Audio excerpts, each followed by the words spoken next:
morning. Morning, Yard Beat family. Good morning. Good morning. I am Anthony Johnson. Welcome to Good Morning, Yard Beat TV. My co-host, Son. Son is on the line. Son, good morning. Good morning, Tony, and good morning, Yard Beat family.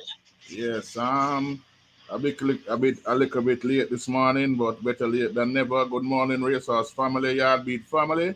And thank you for joining me here on Yard Beat TV. This is the Good Morning Yard Beat TV show every morning from Monday to Friday, starting at 10:30 a.m.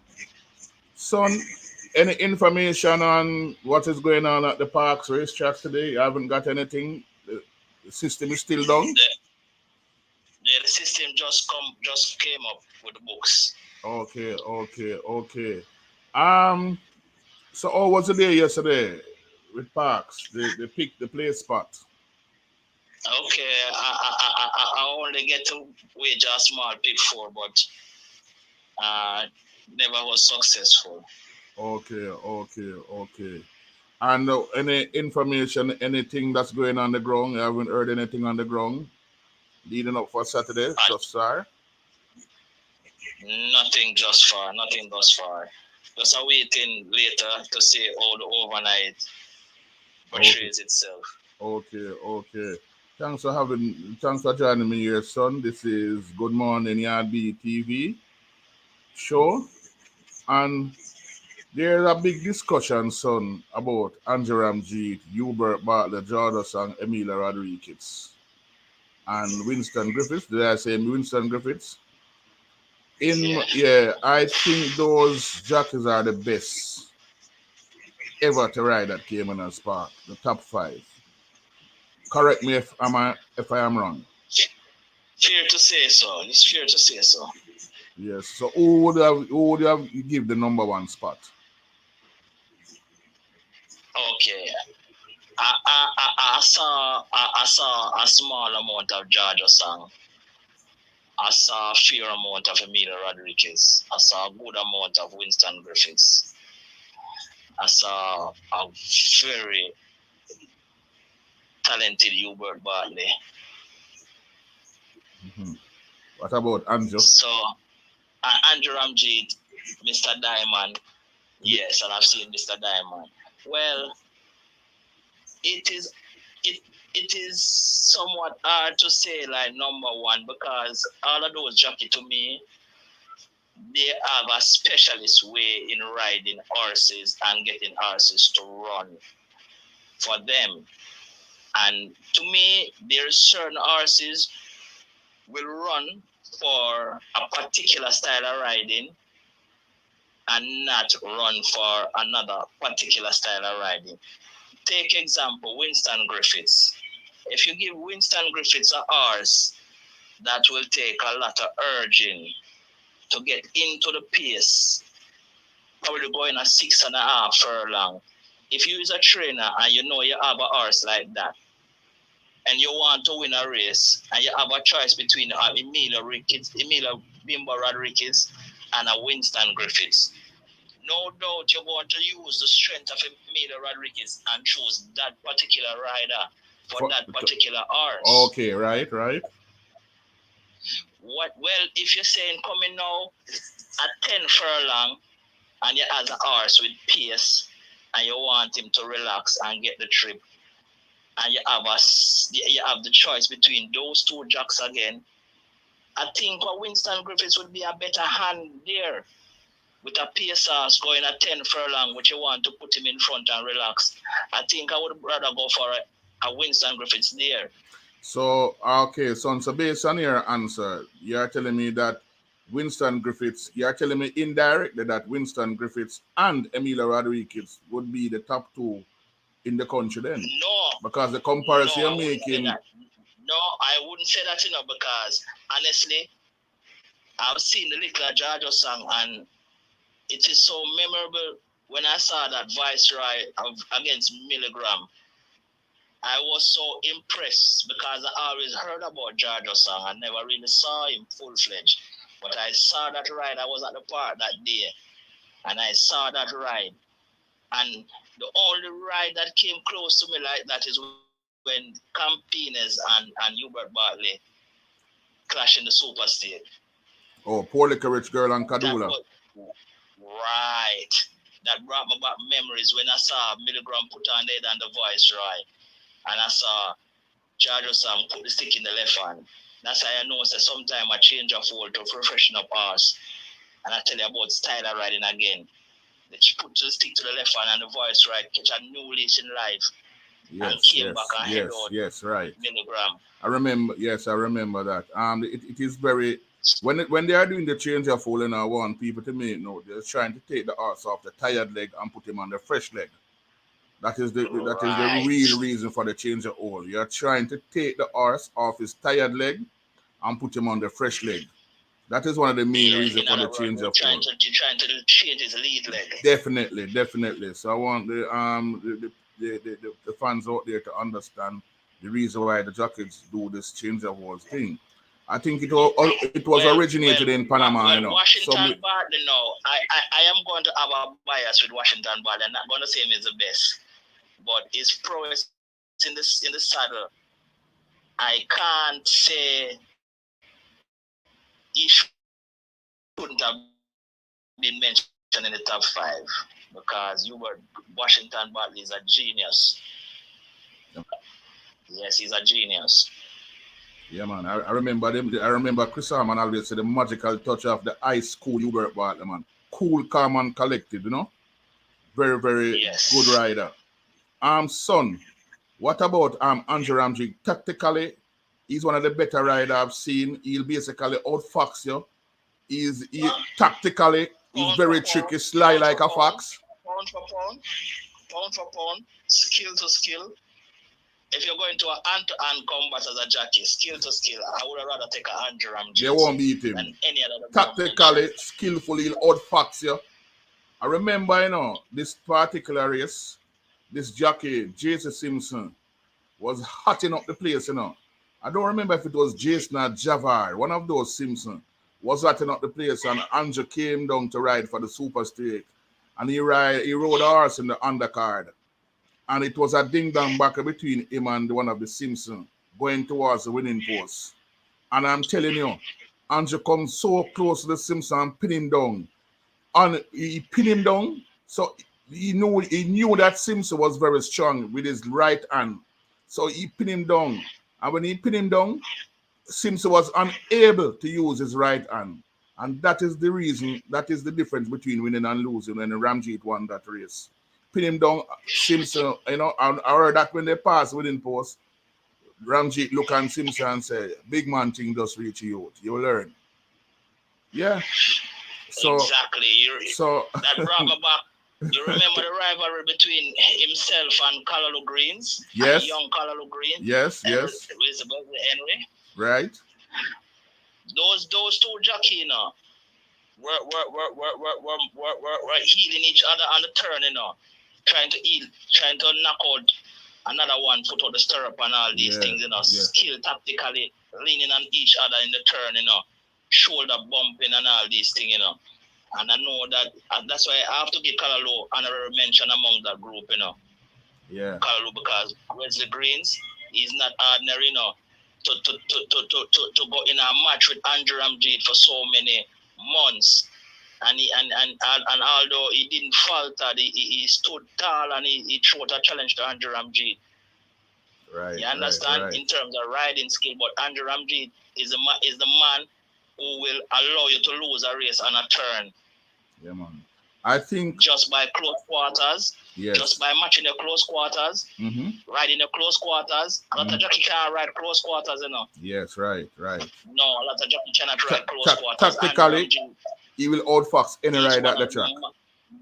Tactically. At close range. Crafty. At close quarters. Yes. Very crafty. Very crafty. He will outfox any rider. Talking about Andrew Ramjet, son. We'll have a small feature on Andrew Ramjet. Viewers. Hello, Yard Beat Nation. I hope you'll enjoy this little video on Andrew Ramjet. Hello, Yard Beat Nation, and welcome to Yard Beat TV. Today we take a look at 3-time former champion jockey Andrew Ramjet. Andrew Ramjet, born September 21st, 1963, was dubbed by many to be one of the most tactical and skillful rider ever to ride at Caymanas Park.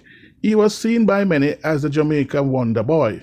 His skillful display of race riding will mesmerize the spectators and fans who always pack the track to see this young lad outfoxes his fellow riders, especially in close finishes that bring the house down at the track. The track always going on a frenzy when Nari produces horse. You always hear the crowd, bring us Cartoon, bring us Nari, or bring us Sanjo, bring us Big Jockey. Fans cheering, shouting, bringing the house down. You could stay as far as Waterford and hear the cheering, the noise, and the frenzy and the excitement of the racing fans when this young lad rode.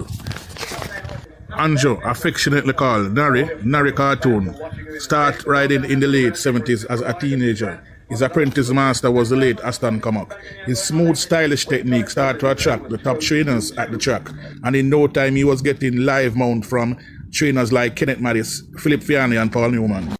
In 1985, coming off a suspension, Andrew Ramjet rode his first Derby winner in Diesel Legend, owned by Dennis Howell and Stephen Bryan and trained by the late Kenneth Mattis.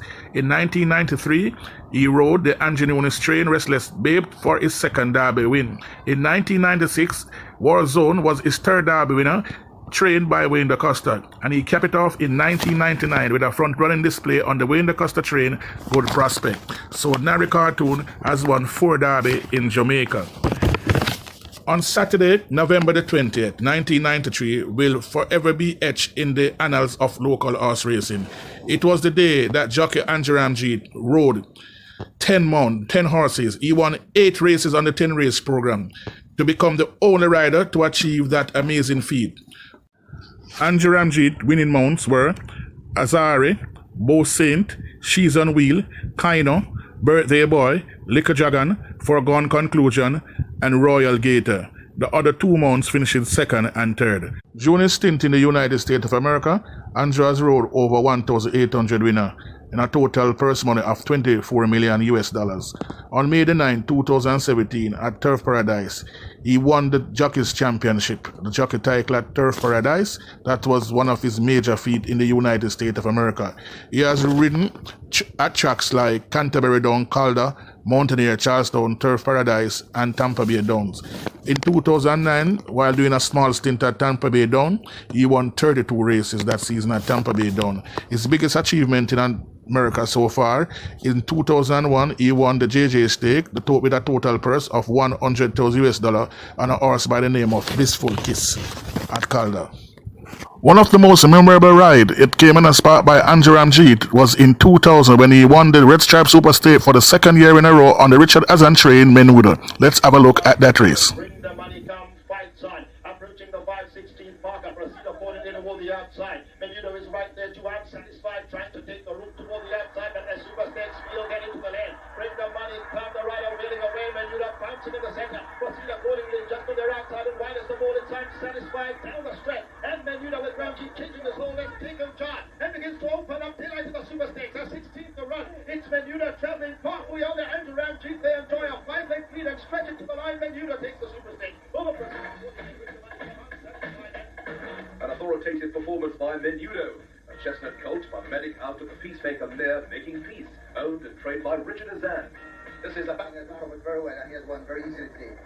Well, he won it last year. This year was even more impressive. Yes, he was. He really trained on very well. He's really a nice horse. This is actually your third win because you had Dorval a couple of years ago. 95. Yes, I'm very happy. How would you rate this one, Menudo's performance this year as opposed to last year? Much better, but he has matured. He's a good 4-year-old now. So he was really improving still when he won last year. But he won very easily. Maybe if he was hard pressed, the race would have been better. Andrew looked like he was very confident. He was just waiting to press the button anytime. Yeah, it seems so. He's one of the top horses because this horse just every time you run, he shows that he's a great horse because he just keeps he's just improving, you know. But he's one of the top 9 horses, not the very best, but he's one of the top 9. Well, all your fans were watching you in the States, so well done, Andrew Ramjet, for a super ride, and congrats on another super year. Thanks very much. I'm hoping to keep continuing.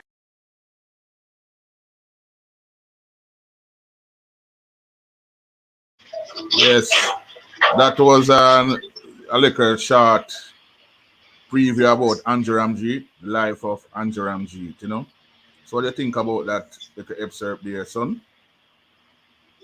Very, very, very knowledgeable. and some of our new punters can really get a look at the classic Andrew Ramjet, who is not familiar with the American circuit, with him riding in Mountaineer circuit. Yes. Who is not familiar with him there can see a little classic touch of 100 Nari cartoon Ramjet And right there on that feature. And people need to make note that in 2017 he won the jockeys title at Turf Paradise in Phoenix, Arizona. The year before that he finished his second. Right. Yes. So he won the championship 2017. That's a great feat. It's not much jockey leave here and win champ titles in America. Definitely. It's a good look for, Yes. One of the best ever to ride at Caymanas Park. On the Georgia song topic now, Georgie has done very well leaving Jamaica and won 2 titles in Canada. At one of the best track in Canada. I should say not even one of the best track in, I should use the word one of the best track. The best track in Canada, Woodbine. And the first time I saw Georgia song ride, as a teenager, I heard that he's coming back to Jamaica to ride. And he ride a horse by the name of I Shall Return. I went to the track, me and some friends. We went to the track that day to see the great man, Georgia Song. And he rode I Shall Return, and Emilio Rodriguez rode a horse by the name of Spectacular One. Robert Reed was third with a horse by the name of China Syndrome, drifting out on the outside. And son, it was an epic battle from their turn for home, coming into deep stretch. And I tell you, Georgia Song did take Emilio to school that day. I Shall Return.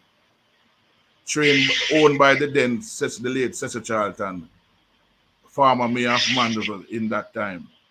You understand? And I tell you, they brought the house down, man.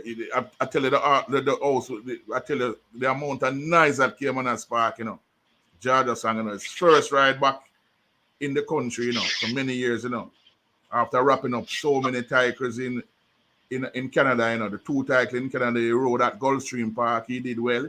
He got a couple rides in Aqueduct, he did well, and he came back to Jamaica, and believe you me, it was a short head by a half a length, man. The stands bring down the house at the track, man. Epic Georgia Song, man. A.K.A. Rats and Bats. You know what they used to say is the Rats and Bats. I heard that was his alias. Yeah, man. Rats and Bats, man. Because they say tactically he was so good. And what happened, Georgia was a league around 10 years ahead of the rest of jockey at Caymanas Park, Because tactically he knew how to regulate paces at that time. He knew the rudiments of race riding. Wow. I heard that because that was I saw a couple tips back then, and I saw that was lacking in some of the jockeys then, which is lacking in most of the jockeys now. They do not know when to move their horses. They don't know when to regulate pace. Just to touch on Emilio Bimbo Rodriguez now. Emilio Bimbo Rodriguez, a lot of jockey do not. A lot of jockey was strength. A lot of jockey was strength do not know how to tactically with speed. But Emilio Rodriguez is a different species. Emilio Rodriguez with his strength, he knows how to tactical with speed. Just to draw reference, that ride aboard Miracle Cure in that spring. That's just a 1998, right. Right. That just as an example how superb he is with his strength and his tactics as well. To put Miracle Cure on one move that day and still to hold on by a breath. Yes. In a four-way, I think a four-way photo. The horse that finished 6th in the race was less than a length behind, It was a bang-up finish,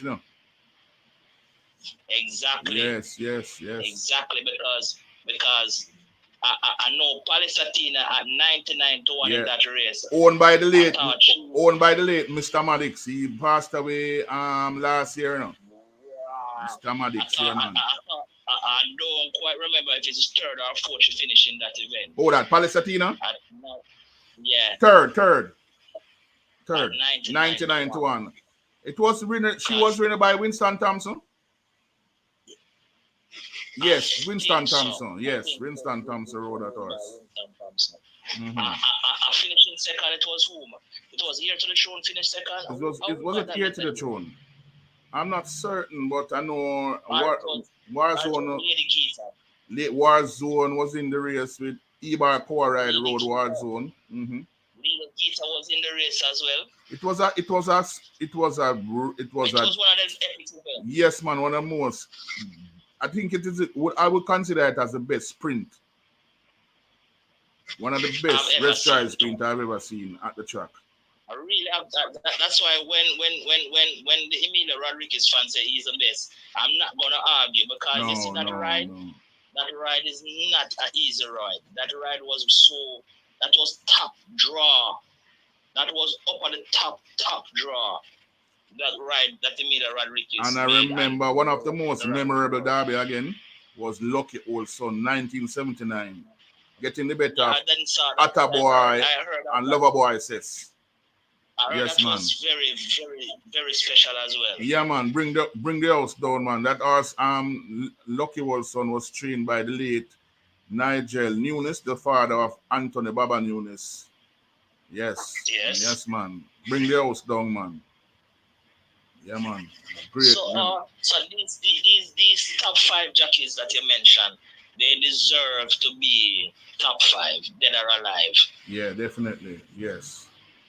So what about the new kids on the block, like the Omar Walker, the Dane Nelson? Dane is doing well in Canada. He won a championship. He won a title at the Hastings Down racetrack this season. So it's a good look for him. And Robert Alladine is doing well at Tissadong. Yes. So yeah, everything is looking up for those riders. These younger batch, Dane Nelson has developed his craft so well. I must congratulate Dane Nelson. I think some of these younger riders here in Jamaica can take a note from Dane Nelson's book. Because Dane Nelson, to me, just starting out, Dane Nelson improved a lot where he's at right now. And I think Dane Nelson, for him to reach at this point, I think he listened.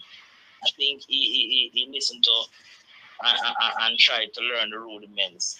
I think listening is a big part of race riding, Definitely. Because some of these younger jockeys, they're making some mistakes, and when you're trying to correct some of them, it is like it's an insult. Yeah, right. Yes. Right. What they have have potential, They have potential, Yes. For example, all right, Dane Nelson did have potential till he fulfill his potential. Omar Walker, yes, he's a champion, but sometimes he's a little bit too hasty on his mounts. That's why I'm always. Some of the time, I think he squeezed the trigger too early. You have to know when and how. Yes. To me, yeah.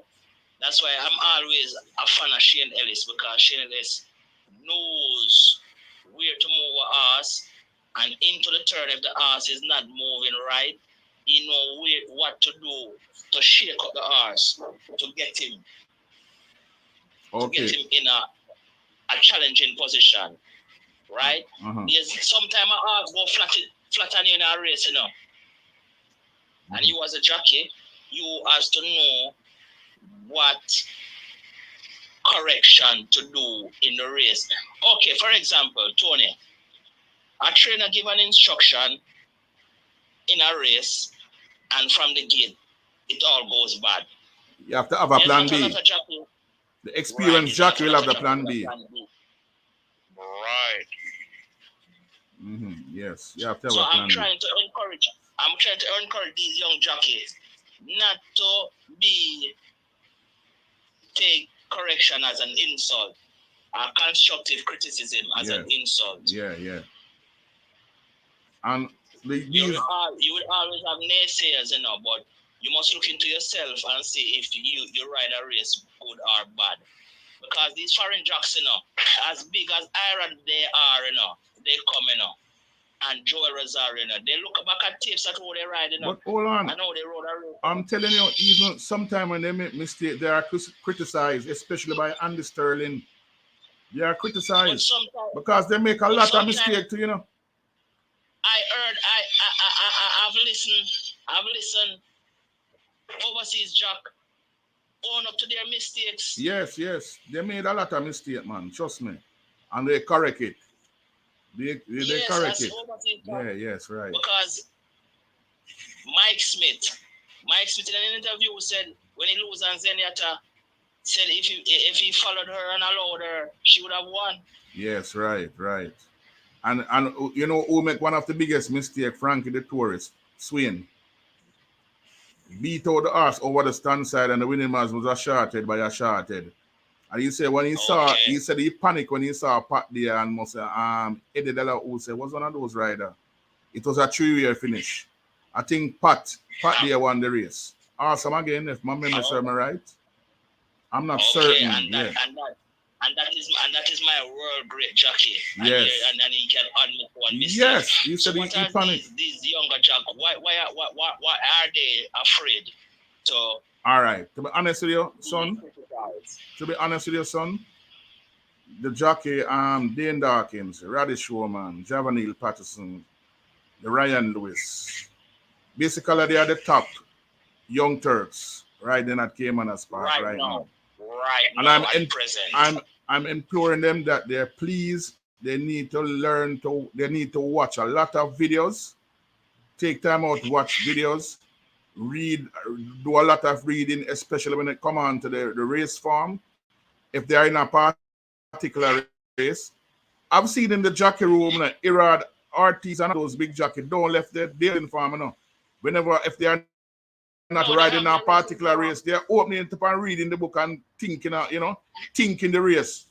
So how can I ride this race? All right. Just to touch on those 4 riders you mentioned.